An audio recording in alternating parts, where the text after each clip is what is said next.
मामला है, क्यों आप इतने गर्म हो गए? मामला गर्म का नहीं है सर। देखिए अभी यहाँ इंडिया टीवी के साथ ही आए थे रिपोर्टर और चाहते कि किसी सरकार इस बार उत्तर प्रदेश में बन रही है। तो जैसे ही मेरे सामने उन्होंने माइक लगाया, पूछा आपका नाम, मैंने कहा मेरा नाम शैलेश है। तो पूछे कि आप किस समाज के हैं, मैंने कहा मतलब मैं आदमी हूँ। तो पूछे कि किस जाति के हैं, तो तब मैं कहा कि मैं कोयरी हूँ। तो ये बिल्कुल गलत है। इंडिया टीवी जैसे इतने बड़े पत्रकार और चैनल के लोग भी इस जाति, धर्म, मजहब, मंदिर और मस्जिदों में बांट देना चाहते हैं। वो कतई ये सुनने को तैयार नहीं है कि यहाँ के प्रदेश के लोगों के मुद्दे क्या हैं। जैसे ही मैंने कहना शुरू किया कि कोई पक्ष हो या विपक्ष हो, ये बात नहीं कह रहा है, अपनी मैनिफेस्टो में नहीं शामिल कर रहा है कि आपके जिले मुख्यालय पर, आपके ब्लॉक स्तर पर और तहसीलों पर हम इतनी बढ़िया अस्पताल बना देंगे कि आपको दिल्ली और लखनऊ जाने की ज़रूरत नहीं है। जैसे ही ये बात मैंने कही, माइक मेरे सामने से हट गया। मैं पूछना चाहता हूं कि आप जातियों के आधार पर जो बांटने की कोशिश कर रहे हैं, क्या यही समाज आप बनाना चाहते हैं? तो आपको क्या लगता है कि इस बार के चुनाव जो है कि मुद्दे पे आधारित नहीं है, जाति पे आधारित नहीं, लोग करने की कोशिश कर रहे हैं, लेकिन कतई ऐसा नहीं है। उत्तर प्रदेश का नौजवान, उत्तर प्रदेश का किसान, उत्तर प्रदेश की आवाम बिल्कुल अपने मुद्दों पर वोट करेगी। लोगों ने अपने साथियों को, अपने रिश्तेदारों को, अपने पड़ोसियों को इस कोविड में मरते हुए देखा है, ऑक्सीजन के अभाव में तड़प कर मरते हुए देखा है। तो निश्चित तौर पे उस मौत का बदला लिया जाएगा। बेशर्म सरकार ये कहती है कि उत्तर प्रदेश में एक भी मौत ऑक्सीजन के अभाव में नहीं हुई। लाज नहीं आती आपको? आप कह रहे हैं कि उत्तर प्रदेश उत्तम प्रदेश हो गया है। मुक्ता कुशवाहा नाम की लड़की जो रोजगार के लिए आंदोलन कर रही थी लखनऊ में, 5 महीने की प्रेग्नेंट थी, पेट में बच्ची थी और उसको सीओ ने लाठियों से उसके पेट में मारा। आप कह रहे हैं बेटी बचाने की बात कर रहे हैं, आपको शर्म नहीं आ रही है? मुक्ता कुशवाहा को दोबारा 69,000 में आंदोलन करते हुए मार करके उसका हाथ तोड़ा गया। आपको वो चीज़ नहीं दिखता है, आपको जाति दिख रही है। हमें नहीं ज़रूरत है जाति की। हम निश्चित तौर पे हम युवा इस बार अपने मुद्दों पर और अपने सवालों के साथ वोट करेंगे। और ये जो जालिम सरकार है, ये जो तानाशाही सरकार है, ये धर्म और जाति के नाम पर जो राजनीति करने वाली सरकार है, पूंजीपतियों की रखैल सरकार है, उसको निश्चित तौर से हम सत्ता से बेदखल करेंगे। ये पूरा युवा कह रहा है।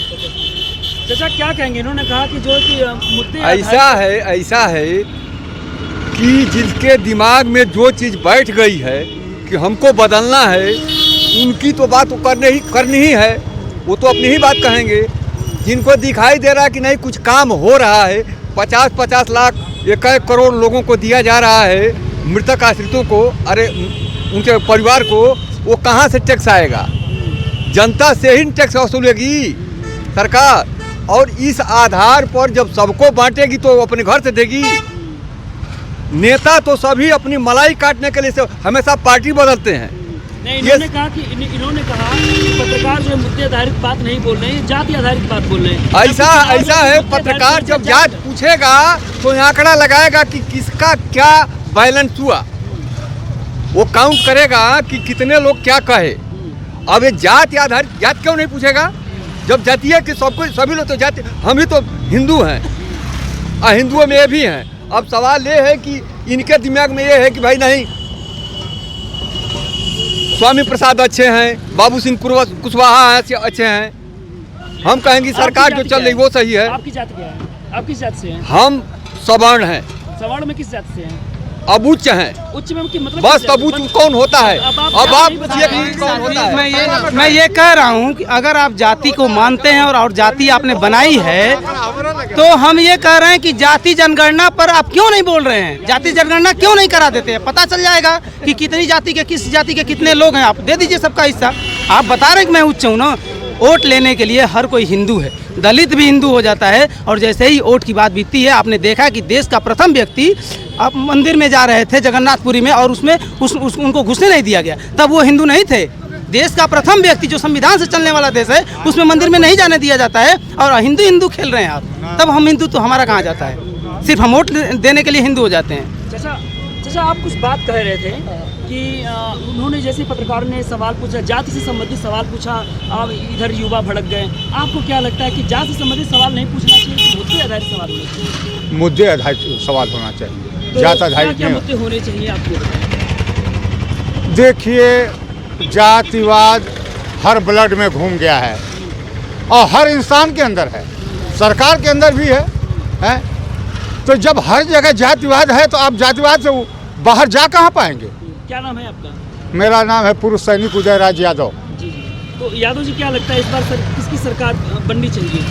सरकार तो जो है ठीक है, अच्छा है, कोई ये खराब सरकार नहीं। ठीक है, लेकिन बननी किसकी चाहिए 2022 में विधानसभा में, क्या लगता है? अभी मैं क्या बताऊं, मैं अकेला वोटर थोड़ी हूँ है कि बता आप भी तो वोट देते हैं। हाँ वोट देंगे, जो अच्छा होगा वो तो एक रात पहले सोचूंगा, जो बढ़िया होगा उसको दे दूंगा। आपके नज़र में कौन अच्छा काम अभी तो हमारा प्रतिद्वंदी ही कोई पता नहीं चला, तो हम किसको बताएंगे?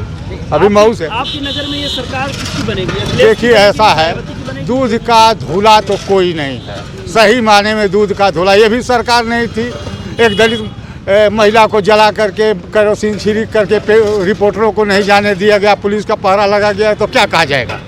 है जातिवाद तो वहाँ भी हुआ है, लेकिन फिर भी सरकार ठीक चल रही है। कुछ अच्छा होता है तो कुछ बुरा होता है। ठीक।